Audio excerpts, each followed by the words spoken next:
Сожалею, что вот мына ушул болгонуга өкүнүчтүү, Кудай сактасын. Ата-энелер спонсордук болгондо баягы өз каалоосу менен төлөөчү эмес экен. Алар түзүп кеткен схема менен кетпей койгондугу болуп атат да бул жерде. Бул жактан чоң жардам берди да. 9000ге түшүрдү. Бул жагы тиешелүү тармактын бардыгына кайрылганмын. Бул жерде коррупциялык схема бар. Биздин билим берүү министрлиги бул мыйзамдын эмгек кодекси менен эле гана биз чектеле алабыз. Юридикалык болсо, биз жанагындай кемчиликтер болсо, мыйзам бузулуктар болсо, биз прокурорлук чара көрөбүз.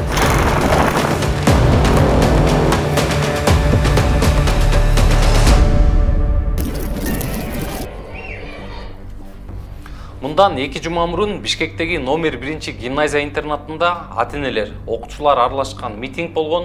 Президент Садыр Жапаров аралашкан бул окуянын жүрүшүн баштан аяк чагылдырууга аракет кылдык.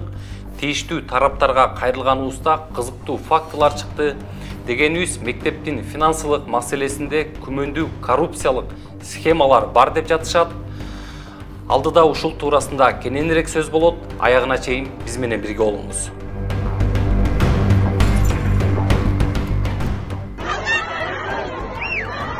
Бишкектеги номер 1 мектеп интернатынын 43 мугалими эмгек кодексин бузду деген жөө менен кызматтан алынды. Жумуштан бошогон мугалимдер эми эч жакка иштей алышпайт. Башкача айтканда, мамлекеттик кызматтардын бири да жумушка кабыл албайт. Мына ушундай жагдайга кептелгендердин арасында жаңыдан карьерасын баштагандары да бар. Негизи бул мектепке иштегениме 6 айдын эле жүзү болду. Буга чейин математик мугалим болуп, башка мектепте иштеп, диплом алып, жаңы эле келип бул мектепке иштеп баштагам. Анан кийин монтип статья менен кетирип атат бизди. Бизди бирок статья менен тааныштырбай эле буну коюп, бизди мектепке киргизбей койду. Карьерам башталбай жатып, бүтүп атат деп атасыз, э? Ооба. Колдоруна эмгек китепчесин көтөрүп алган мугалимдери эмне кыларын билбей турган чагы.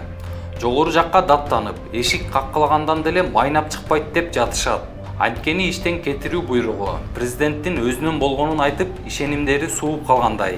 Мамлекет башчынын озеки буйругун аткарабыз дегендер эч нерсеге карабай бир мектепти ызы-чууга салып иштен кетиргенин айтышууда. Жылдын аягына чыгарып, отпуска чыгарып коюңуздар деп аябай жалдырадык, сурандык. Жанагы Бишкек шаардык билим берүү башкармасынын башчысынан аябай жалдырадык. Бизди аябай жалдыратышты. Бул просто кысым болуп калды. Анан эң аягында балдар чыга калды, балдарды бетине кармап атышат. Балдарды курал катары колдонуп атат деп атышат. Биз эч убакта балдарыбызды курал катары колдонбойбуз. Наоборот, балдарды сүйгөн, ушу өмүрүн мектепке арнаган мугалимдер ишсиз калып атабыз. Бул эмне деген чорук? Президент Садыр Жапаров 13 апрель күнү өзү окуп кеткен Бишкектеги номер 1 гимназияга капыстан барып калат. Билим уясынын оңдоп түзөө иштери менен таанышып жатып, ички интригага күбө болот. Эки жаатка бөлүнгөн мугалимдердин пикирин уккан өлкө башчы интернатта иштеген кароолчудан тарта директоруна чейин кызматтан кетүүсүн буйруйт. Анткени андагы иштеген айрым мугалимдери директордун ишине нааразы болсо, айрымдары алкышка татыктуу экенин айтышкан экен. Бизге дагы окуучуларга дагы аябай чоң стресс болду. Себеби алар ошол бийлик башкаруучусунун берген көрсөтмөсүн, ооз-эки түрдө берген көрсөтмөсүн аткарабыз дешип, бөрк ал десе баш алышты. Президенттин ооз-эки буйругун алган билим берүү башкармалыгы 17 апрель күнү таң эрте милиция кызматкерлеринин коштоосунда мектепке кирип келет. Анда иштеген ашпозчудан тарта директорго чейин жумуштан кетүү боюнча өз каалоосу менен арыз жазуусун талап кылат. Мындай жаңылыкты уккан соң айрымдары арызын жазып берсе, көпчүлүгү каршы чыгышат. Гимназияда ызы-чуу башталып, окуучулар аралашкан митинг өтөт. Колдоруна плакаттарды көтөрүп, мугалимдердин иштен кетпөөсүн талап кылышат.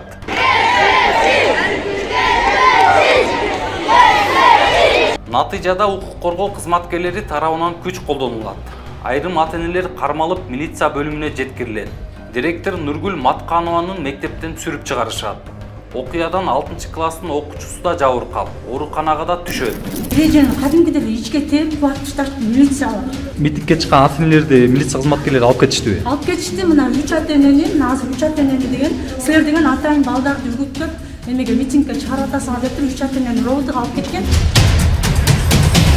Милициялар келип, мына көрдүңөрбү, муну чапыштаган. Сөгүсүн кетти. Бул баланы негизи баткенде Садыр Жапаров өз жоопкерчилиги менен алып келген баягы согуш болгонго киши. Өзү 4-күнүбүзгө Садыр Жапаров келгенде президентибизчи келип анан ошондо ызы чогуу кеткен экен. Анын интернатын баарыбыз билебиз жатаканага. Анан эжелер мугалимдер мектептен кетет экен деп чыкты да. Жалпы жөн айтканда бизди эч ким мындай түрт көргөн жок, силер чыкпа, бизди коргоп бергиле деп мугалимдер эжелер да айткан жок. Бияка өз колобуз менен чыгып коргообуз келди да. Андан кийин дагы чыккан себеби биякта биздин директорубузду жөнүндө күнөөлөп койду да.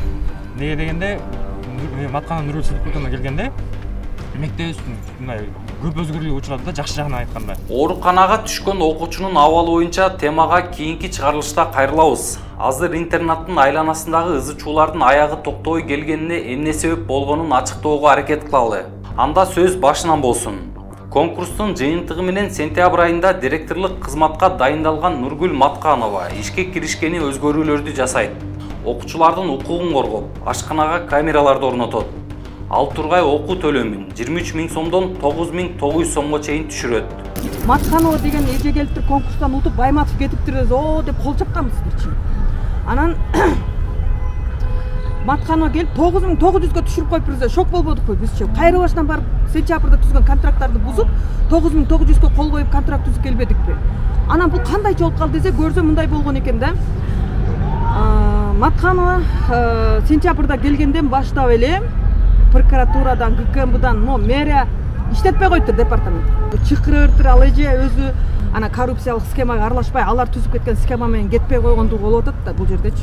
Ошол акчаны жеп, буда эле Лексусту теп жүрө берсе, кеп башка эле да. Өзгөрүүлөрдү жасап, баарын мыйзам чегине такай баштаган Нургүл Маткановага карата бут тосуулар башталат. Билим берүү башкармалыгы тарабынан кайра текшерүүлөр жүргүзүлүп турат. Мектеп жаамат арасында бөлүнүүлөр болуп, ичара нааразы болгондор пайда боло баштаган дейт Матканова. Сентябрь мен келгенден баштап эле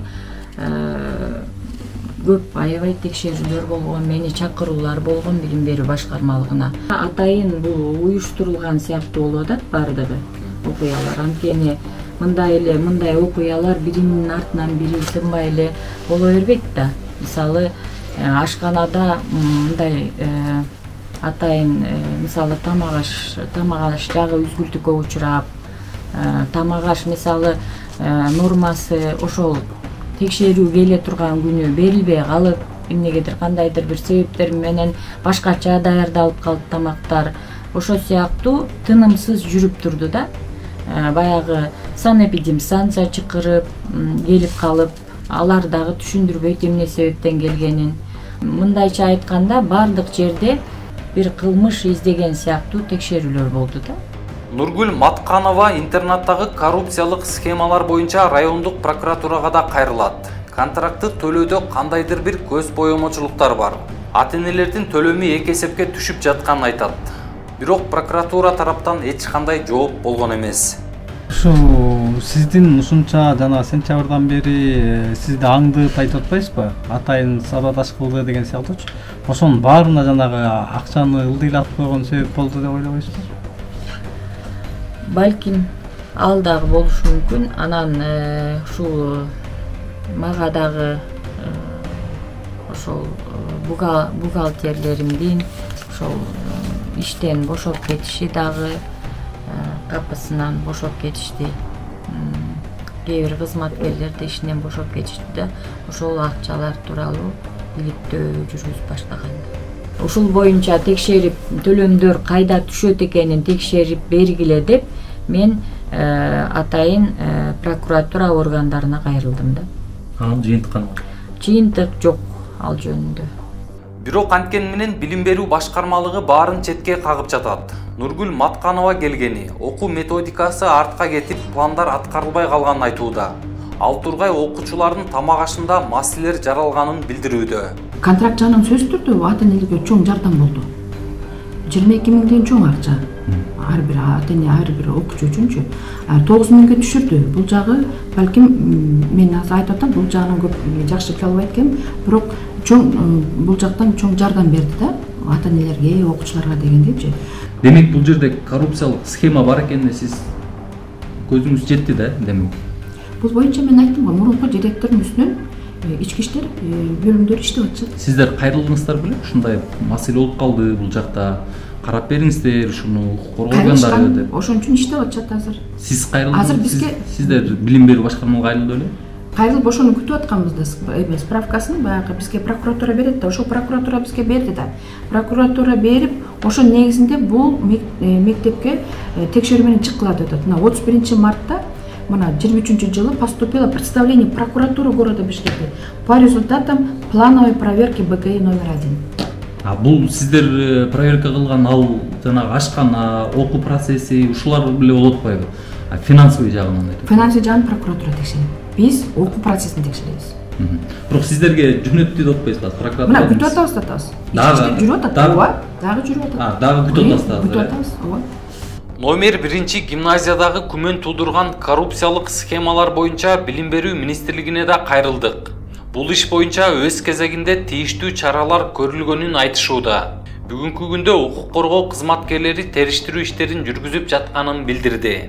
Байматовдун мурдагы мисалы схемалар, коррупциялык схемалар деп атпайсызбы? 23 000 сомду кантип коюп койгондугу боюнча сиздер териштирүү жүргүзгөнсүзбү? Биз териштирүү жүргүздүрүп, алардын баары тең жумуштан четтеткенбиз. Ошол менен гана чектелгенсиздер. Ошол менен биз ал калган баарды тең укук коргоо органдарына ал өзү жазган укук коргоо органдарынан эгер аныкталса, анда өздөрүнүн иш чарасын алар көрөт.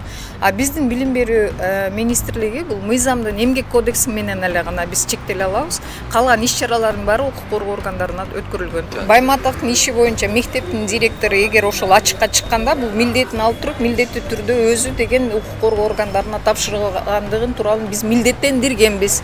Бүгүнкү күнгө чейин ошол Матканова эгер өткөрүп берсе, анда бул боюнча укук коргоо органдары караш керек болчу. Билим берүү министрлиги мына ушундай жооп берди. Тагыраагы эмгек кодекси менен гана иш алып барабыз деп айтты. Ал эми 1-Май райондук прокуратурасы болсо, Матканованын арызы боюнча текшерүү жүргүзүү үчүн министрликке кат жолдонгон. Анын жыйынтыгы бизге келелек деп билдиришти. Матканованын арызы марттын азыр менде арыз жок, бирок марттын 17-синде 2020 жылдын караштуулугу боюнча арызды биз билим берүү министрлигине жөнөтүлүптүр. Аяктан подведомственности аертен текшерүү жүргүзүп, арызчынын дооматтары боюнча анан жыйынтыгында бизге маалымат берет. Маалымат берип туруп, материалдарды берсе, анан аерде кандайдыр бир со стороны, если должностных лиц будут выявлены нарушения, аны бизге жөнөтүп да биз баа беребиз. Юридикалык болсо, если жанагындай кемчиликтер болсо, мыйзам бузулуктар болсо, биз прокурорлук чара көрөбүз. Уже кызматтык иликтөө аныкталса. Болбосо уже андай жок болсо, билим берүү министрлиги өздөрү чара көрүп, өздөрү иш аракетин жүргүзөт. Азыркы күндө бул арыз бизде жок, биз ошо караштуулугу боюнча жөнөткөнбүз. Министерствого жөнөткөн. Да. Пока эч кандай алдактан сиздерге жок, жооп келди элек, материалдар келди элек. Райондук прокуратуранын жообунан кийин бир канчалаган суроолор жаралды. Билим берүү министрлиги финансылык ишти текшерүү, укук коргоо кызматкерлеринде болот десе, прокуратура министрликке баарын оодарды. Мындан улам интернаттагы коррупциянын бетин ачууга кайсы бир тараптар кызыктар эмеспи деген суроо жаралат. Эгер андай болбосо, анда эмнеге сентябрь айынан бери айтылып, козголгон гимназиядагы жемкорлук ашкереленбейт? Суроолор көп, бирок жоопсуз. Сиз кандай ойдо калдыңыз ошо болгон окуялар боюнча? Ичим сожалею, что вот мына ушул болгонуга өкүнүчтүү, Кудай сактасын. Эмнеге өкүнүчтүү? Эмнесинен улам айтып атасыз? Ушул даражага жеткениге өкүнүчтүү. Билим берүү алдын алыш керек. Эми Кудай колдосун, адилеттүүлүк менен чечилсин. Эгер кимдир бирөө арыз менен ошол прокуратурага кайрылып жаткан болсо, анда ушундай бир мекемеде коррупциялык көрүнүштөр бар деп, анда прокурор жана ал ыйгарым укук берген прокурорлор мамлекеттик жергиликтүү органдарынын коррупцияга каршы аракеттенүү маселелери боюнча иштерин координациялашы керек да. То есть бир определенный реакция кылыш керек да. Ал эми прокуратуранын жообуна эгер арыздануучу нааразы болуп жатса, анда ал жогору прокурорго же сотко кайрылганга мүмкүнчүлүгү бар. Жыйынтыктап айтканда, номер 1 мектеп интернатындагы интригага окуу төлөмдөрүндөгү күмөндүү жагдайлар себеп болду деп жатышат. Бирок президент Садыр Жапаров бул иштерди териштирбей жатып, мектеп коллективинде иштеген бардык кызматкерлерди жумуштан кетирүүгө буйрук берди. Натыйжада окуучулар аралашкан митинг болуп, өспүрүм балдардын психологиясына доо кетти. Учурда акыйкаттык издеген директор баш болгон 43 мугалим статья менен кызматтан алынып, жумушсуз калышты. Достор, биздин материал жакса лайк басып, комментарий калтырсаңыз болот. Эгер биздин ишмердүүлүгүбүздү колдогуңуз келсе, анда Patreonго жазылыңыз. Ал үчүн төмөндөгү шилтемеге кирип көмөк көрсөтсөңүз болот.